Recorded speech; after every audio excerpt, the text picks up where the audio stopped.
find evidence of the divine in the beauty of the Pyrenees.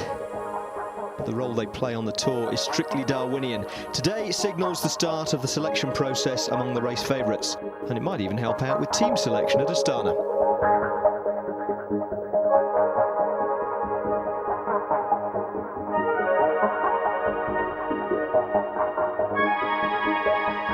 You know, we have a delicate situation within the team, and we'll dance around that, and we'll see what happens in Andorra.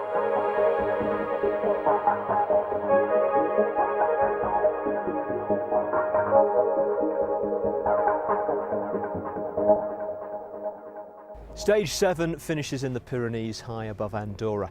And if you've ever been down below in Andorra amid the jumble of bars and duty-free electronic shops, you'll know that high above is definitely preferable.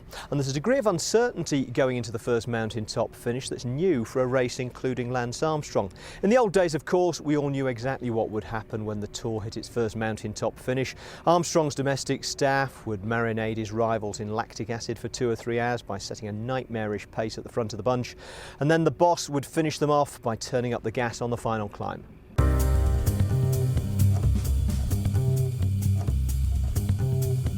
Was an attack there by Armstrong.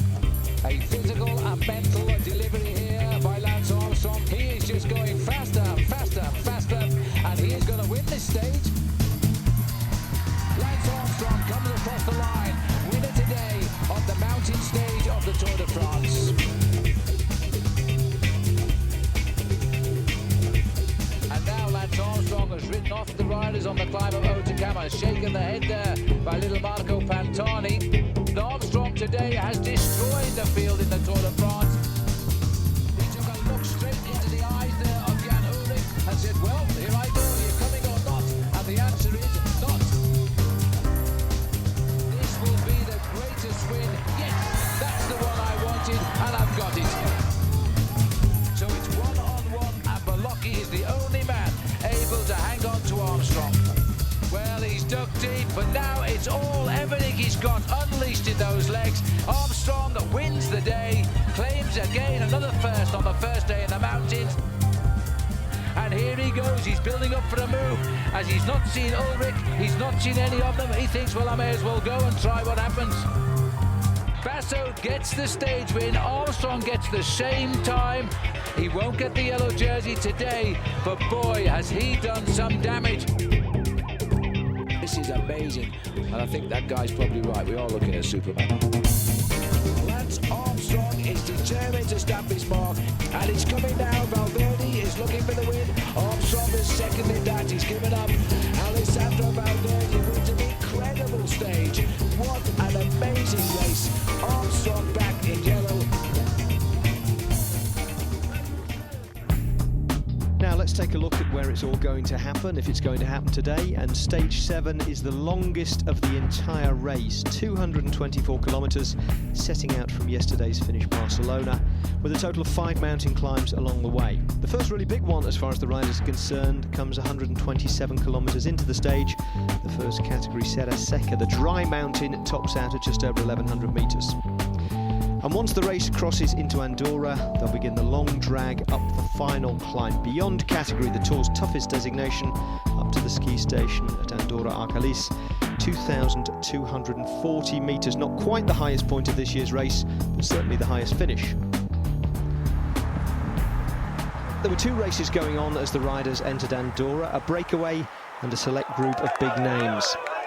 On the climb, Brice Fayeur went clear from the escape group, which also contained Rinaldo Nocentini, a threat to upset the race behind by taking the yellow jersey. And as every team car fitted with a television could see, the jersey was definitely up for grabs, as Fabian Cancellara resorted to sign language Esperanto to say, it's all over, I've had 6 good days, and now it's time for a change. With Fayeur riding away and the remnants of the breakaway scattered behind him, a select group of big names hit the slopes together. In there were Armstrong, Contador, Schleck, Evans, Sastre, and Britain's new size 0 climber, Bradley Wiggins. That's the 1 kilometre marker for Brice Fayeur. The young Frenchman, out of the blue, could be pulling the biggest race France has ever won in the stage of the Tour de France for years. And he's only a young rider, and this will be the ride of his life. With the set him up, they'll all be queuing up to sign him up on the big teams. It's a wild card decision to have brought Agritubel into this. Now they won't chase this right. I think it's Van den Broek who's gone clear. Evans is the mark man. He's been put back in his place in third wheel. He's surrounded by Astana. Andy Schleck is also there in fourth wheel. I thought Andy would have tried to move as well, but he doesn't seem to be able to. Well, I think he may well be waiting for a different day here this afternoon. There's 30 seconds is the advantage of young Bryce Fellow over Christoph Koerner. Another acceleration coming here, Phil.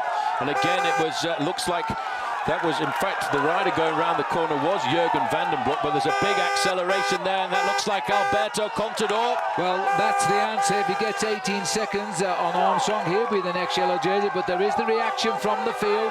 It is mano a mano here, as the gap is continuing to go like this. And it looks to me as though Contador, they've got to shut down the gap on Nocentini, who is up the road. And our clocks have stopped giving us the actual time checks at the moment. The chase there is coming from Andy Schleck, who's noticed how dangerous this is. Cadel Evans has gone onto the defensive. He's in second position. Armstrong is still there. At the end of the day, this man needs 20 seconds to take the overall lead away from his own teammate Lance Armstrong. He started the day 19 seconds in arrears, but he is a great champion and a great climber as well, and he's put pressure on this group. This is the man who's riding to the greatest moment of his very young bicycle career. He got into a breakaway today at 9, and he's gone to win on the highest mountain of this year's Tour de France. He can't have ever dreamt of this. Don't slow down now, Bryce. As he hits the line, victory for France in the most amazing circumstance, and indeed a 1-2, because Christoph Koerner has crossed over in second place. Alberto Contador under the 1 kilometre. He is still giving it everything. He knows that seconds are violent here. They do really count in the Tour de France this year.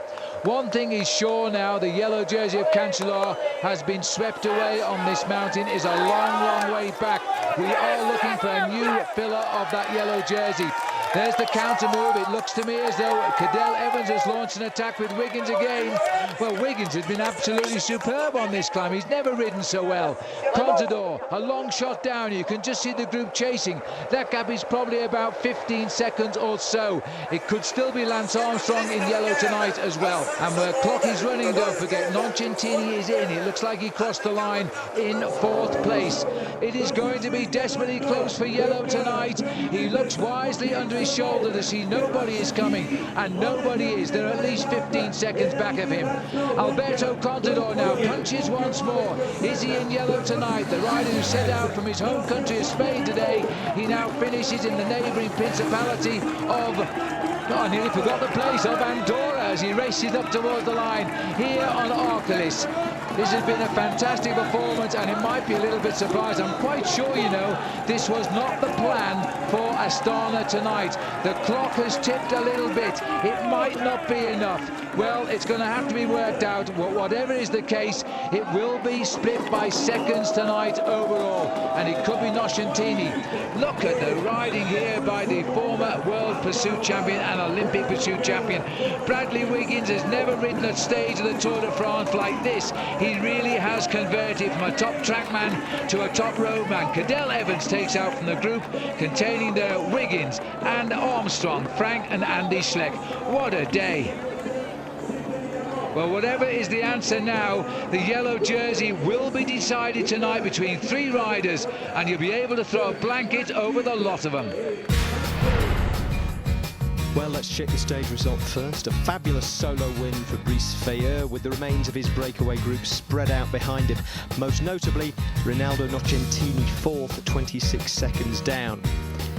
The next significant finisher was Alberto Contador in 9th, 3:26 down on the winner and 3 minutes exactly on Nocentini, which means the Italian's gamble on getting into the breakaway today gives him the yellow jersey by 6 seconds.